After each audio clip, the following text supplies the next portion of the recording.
ఎవడు కొడితే దిమ్మ తిరిగి మైండ్ బ్లాక్ అవుతుందో వాడే పండుగాడని చెప్పి పోకిరి సినిమాలో మహేష్ బాబు డైలాగ్ ఒకటి. ఈరోజు ఎవడు కన్నెర్ర చేస్తే, ఏ పార్టీ కన్నెర్ర చేస్తే అవతల వాడు పోసుకుంటాడో ఆ పోసుకున్నదే కూటమి పార్టీలు, ఆ కన్నెర్ర చేసిందే వైఎస్ఆర్ కాంగ్రెస్ పార్టీ అని చెప్పి ఈరోజు ఆంధ్రప్రదేశ్ రాష్ట్రం మొత్తం నిన్న జరిగినటువంటి ఉప ఎన్నికలకు సంబంధించి ఎంపీపీలు, వైస్ ఎంపీపీలు, కో ఆప్షన్లు, జడ్పీ చైర్మన్ కి సంబంధించినటువంటి ఉప ఎన్నికలు నిన్న జరిగితే మొత్తం 57 స్థానాల్లో 50 స్థానాలకు ఎన్నికలు జరిగితే 50 స్థానాల్లో 39 YSR Congress party, 1 YSR Congress party rebel, అంటే 40 స్థానాలు వైఎస్ఆర్ కాంగ్రెస్ పార్టీ కైవసం చేసుకుంది.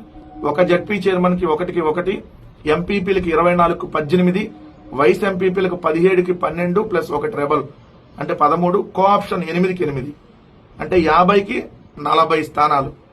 ఇప్పుడు చెప్పండి 11 వచ్చినాయి. వాడు 11 వాడితో నాకు పోలికేంటి అని చెప్పి లేఖీ స్కిట్లు, ఎకిలి చేష్టలో చిల్లర నవ్వులు నవ్వారు కదా చంద్రబాబు నాయుడు గారు అండ్ పవన్ కళ్యాణ్ గారు.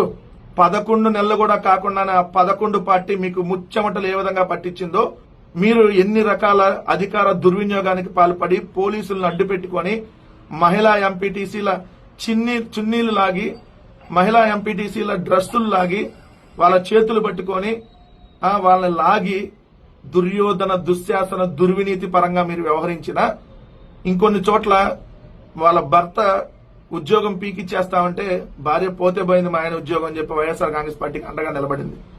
ఇంకో చోట అయితే భర్త మీద SC/ST కేసు పెడితే భార్య బయటకు వచ్చి పెట్టుకోండి మా ఆయన కేసులు, ఇంకో 4 రోజులు జైల్లో ఉండొస్తాడు, అయినా నేను వైఎస్ఆర్ కాంగ్రెస్ పార్టీ జగన్మోహన్ రెడ్డి గారి వైపు ఉంటానని చెప్పి గిరా ఫ్యాన్ ని తిప్పుతూ మరీ వైఎస్ఆర్ కాంగ్రెస్ పార్టీకి అండగా నిలబడ్డారు.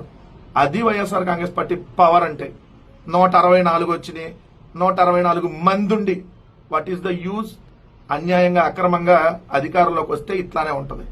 నీతిగా, నిజాయితీగా అధికారంలోకి వచ్చేవాడి జెండా పవర్ ఏంటి, ఆ సత్తా ఏంటో ఇదిగోండి వైఎస్ఆర్ కాంగ్రెస్ పార్టీ జెండా అని చెప్పి గర్వంగా చెప్పుకోగలుగుతా ఉన్నాం.